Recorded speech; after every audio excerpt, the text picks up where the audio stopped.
എല്ലാവർക്കും നമസ്കാരം. ഞാൻ സരിത മഹേശ്വരൻ.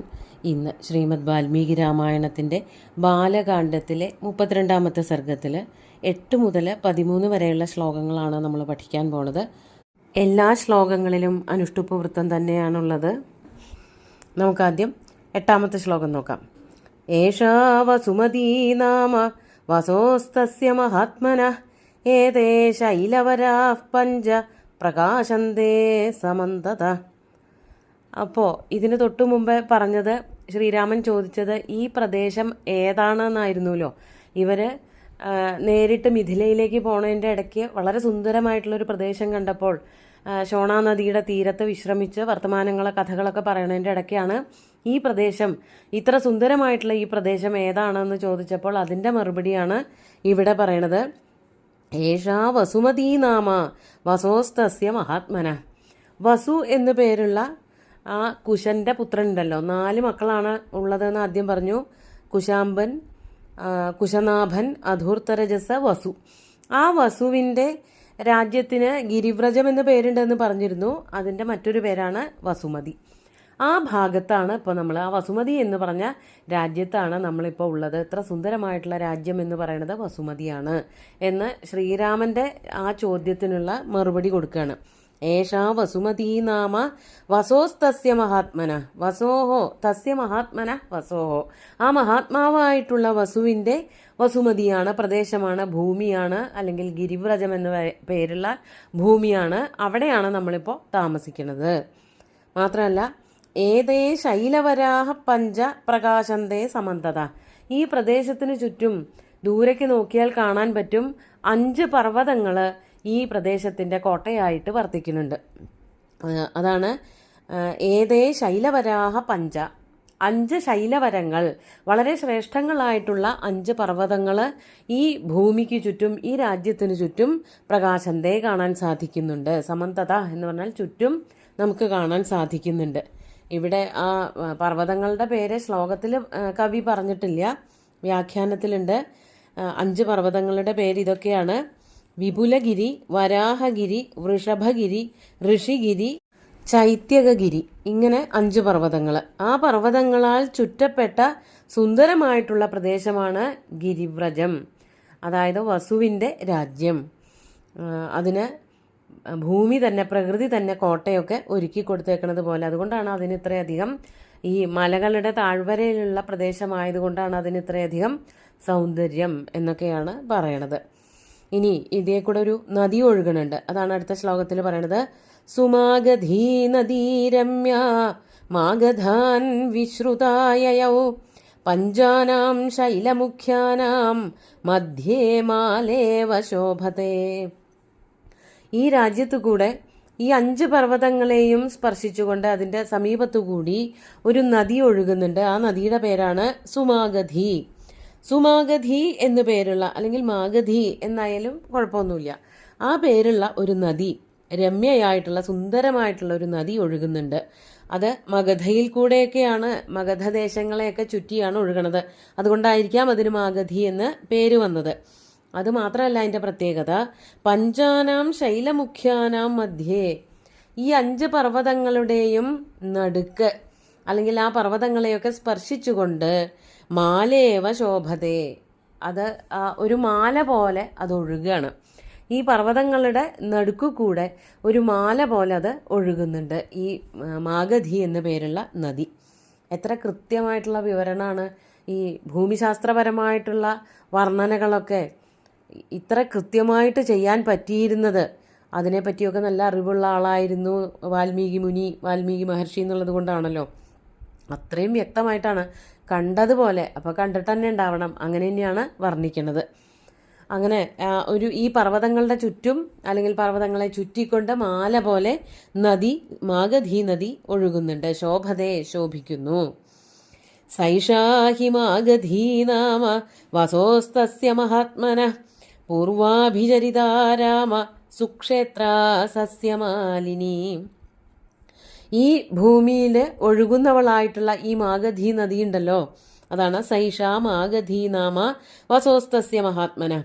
തസ്യ മഹാത്മന വസോഹോ, ആ മഹാത്മാവായിട്ടുള്ള വസുവിൻ്റെ ഭൂമിയിലൂടെ ഒഴുകുന്നതായ, ആ പ്രദേശത്തു കൂടെ ഒഴുകുന്നതായ ഏഷാ മാഗധി നദി, ഈ മാഗധി എന്നു പേരുള്ള നദി പൂർവാഭിചരിത, പൂർവഭാഗത്തേക്ക്, അഭിചരിത എന്ന് പറഞ്ഞാൽ കിഴക്ക് ദിക്കിലേക്ക് ഒഴുകിയിട്ട് സുക്ഷേത്ര സസ്യമാലിനി, അത് ക്ഷേത്രങ്ങളെയും വയലുകളെയും തോട്ടങ്ങളെയും ഒക്കെ വളരെ സമ്പദ് സമൃദ്ധി ഉള്ളതാക്കുന്നു. അപ്പോൾ ഈ നദിയെ ആശ്രയിച്ചുകൊണ്ടാണ് ഈ വസുമതി അഥവാ ഈ ഗിരിവ്രജത്തിലെ കൃഷികൾ മുഴുവനും നടക്കുന്നത്. ആ കൃഷിക്ക് ധാരാളം വെള്ളം ഈ മാഗധി നദിയിൽ നിന്ന് കിട്ടുന്നുണ്ട്. മാഗധി നദി കിഴക്കോട്ടാണ് ഒഴുകണത് എന്ന് വളരെ കൃത്യമായിട്ട് വാൽമീകി മഹർഷി പറഞ്ഞു കൊടുക്കുകയാണ്.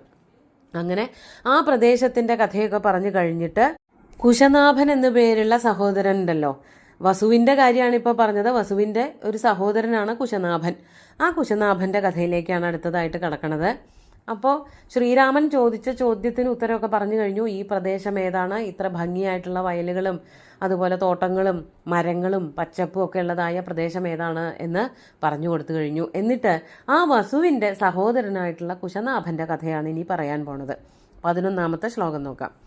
കുശനാഭസ്തു രാജർഷി കന്യാശതമനുത്തമം ജനയാമാസ ധർമാത്മാ ഘൃതാച്യാം രഘുനന്ദന.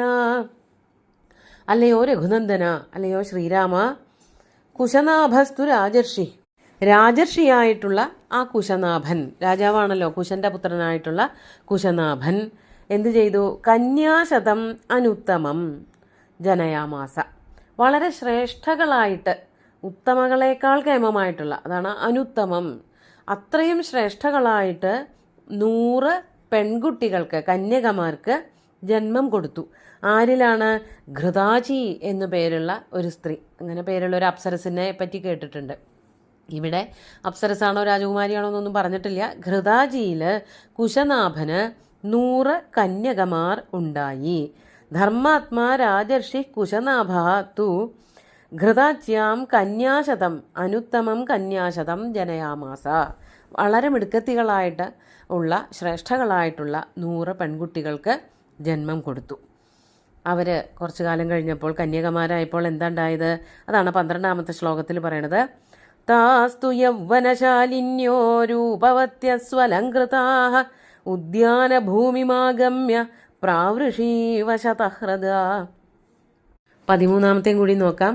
ഗായന്ത്യോ നൃത്യമാനാശ്ച വാദയന്ത്യസ്തു രാഘവ ആമോദം പരമം ജഗ്മുർവരാഭരണഭൂഷിത. താസ്തു യൗവനശാലിന്യ, ആ 100 പെൺകുട്ടികൾക്കും യൗവനം വന്നു ചേർന്നപ്പോൾ, താരുണ്യം വന്നു ചേർന്നപ്പോൾ അവർ വളരെ സുന്ദരികളായി തീർന്നു. രൂപവത്യ, നല്ല രൂപസൗന്ദര്യമുള്ളവരായി തീർന്നു.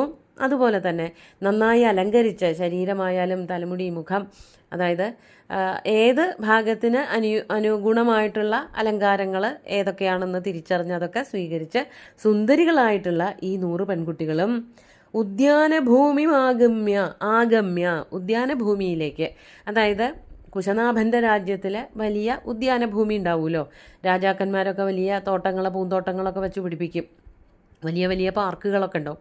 അവിടെ പോയിട്ട് ഇങ്ങനെ വിളങ്ങി തിളങ്ങി നടക്കുകയാണ്. അവരെ കണ്ടാൽ എന്താ തോന്നുക? പ്രാവൃഷി ശതഹൃദാഹ ഇവ. പ്രാവൃഷി എന്ന് പറഞ്ഞാൽ, പ്രാവൃട്ട് എന്ന് പറഞ്ഞാൽ നല്ല മഴക്കാലം. മഴക്കാലത്ത് ശതഹൃദങ്ങളെ പോലെ, ശതഹൃദം എന്ന് പറഞ്ഞാൽ ഇടിമിന്നൽ എന്നർത്ഥം. ഈ പെൺകുട്ടികളെ രൂപലാവണ്യവതികളായിട്ടുള്ള ഈ പെൺകുട്ടികളെ കണ്ടാൽ മഴക്കാലത്ത് ഇടിമിന്നൽ പോലെയായിരുന്നു. അത്രയ്ക്ക് ഒളിമിന്നുന്ന തേജസ്വികളായിട്ടുള്ള, തേജോവതികളായിട്ടുള്ള പെൺകുട്ടികളായിരുന്നു ഈ കുശനാഭൻ്റെ മക്കൾ. അവർ അങ്ങനെ ഉദ്യാനത്തിൽ പോയിട്ട് രസിക്കുകയാണ്. അതാണ് അടുത്ത ശ്ലോകത്തിൽ പറയണത്. ഗായന്ത്യ നൃത്യമാനശ്ച വാദയന്ത്യ, അവർ പാട്ടുപാടുക, നൃത്തം ചെയ്യുക, ആ പാട്ടിനനുസരിച്ച് വാദ്യങ്ങൾ വായിക്കുക. അതാണ് ഗായന്ത്യ നൃത്യമാനാശ്ച വാദയന്ത്യസ്തു രാഘവ. ഇവർ പാട്ടുപാടി അതുപോലെ വാദ്യങ്ങൾ പലതും വായിച്ചു, വീണ, മൃദംഗം പോലെയുള്ള വാദ്യങ്ങളൊക്കെ വായിച്ചു, നൃത്തം ചെയ്തു. അങ്ങനെ ആമോദം പരമം ജഗ്മുർ വരാഭരണഭൂഷിതാഹ, വരാഭരണഭൂഷിതകളായിട്ടുള്ള ആ പെൺകുട്ടികൾ വളരെയധികം സന്തോഷവതികളായിട്ട് ആ ഉദ്യാനത്തിൽ അങ്ങനെ സമയം ചെലവഴിച്ചു. അത് കഴിഞ്ഞിട്ട് അവരെ കാണാൻ ഒരാൾ വരുന്നുണ്ട്. അത് നമുക്ക് അടുത്ത ദിവസം നോക്കാം. ഇന്നത്തെ ശ്ലോകങ്ങൾ ഒന്നുകൂടി ചൊല്ലാം. ഏഷാ വസുമതീ നാമ വസോസ്തസ്യ മഹാത്മനഃ ഏതേ ശൈലവരാഃ പഞ്ച പ്രകാശന്തെ സമന്തത സുമാഗധീ നദീരമ്യാ മാഗധാൻ വിശ്രുതായയൗ പഞ്ചാനാം ശൈലമുഖ്യാനാം മധ്യേ മാലേവ ശോഭത്തെ സൈഷാ ഹിമാഗധീ നാമ വസോസ്തസ്യ മഹാത്മനഃ പൂർവാഭിചരിതാ രാമ സുക്ഷേത്രാ സസ്യമാലിനി കുശനാഭസ്തു രാജർഷിഃ കന്യാശതമനുത്തമം ജനയാമാസ ധർമാത്മാ ഘൃതാച്യാം രഘുനന്ദന താസ്തു യൗവനശാലിന്യോ രൂപവത്യസ്വലങ്കൃതാഃ ഉദ്യാനഭൂമിമാഗമ്യ പ്രാവൃഷീവ ശതഹൃദാഃ ഗായന്ത്യോ നൃത്യമാനാശ്ച വാദയന്ത്യസ്തു രാഘവ ആമോദം പരമം ജഗ്മുർവരാഭരണഭൂഷിതാഃ. അങ്ങനെ സുന്ദരികളായിട്ടുള്ള പെൺകുട്ടികൾ, സ്ത്രീകളെന്നൊന്നും പറയാറായിട്ടില്ല, അവർ കന്യകമാരാണ് പെൺകുട്ടികൾ. ആ ഉദ്യാനത്തിൽ അങ്ങനെ വാദ്യമേളങ്ങളോടുകൂടി ഘോഷിച്ച് ഉത്സാഹിച്ച് നടക്കുകയായിരുന്നു. അവരുടെ സൗന്ദര്യമൊക്കെ വളരെ വിസ്തരിച്ചാണ് കവി പറഞ്ഞിരിക്കുന്നത്. സുന്ദരമായിട്ടുള്ള ശ്ലോകങ്ങൾ ഭഗവാൻ ശ്രീരാമചന്ദ്രൻ്റെ കാൽക്കൽ അർപ്പിച്ചുകൊണ്ട് ഗുരുവായൂരപ്പനെ സാഷ്ടാംഗം നമസ്കരിച്ചുകൊണ്ട് എല്ലാവർക്കും ശുഭദിനം നേർന്നു നിർത്തട്ടെ. നന്ദി.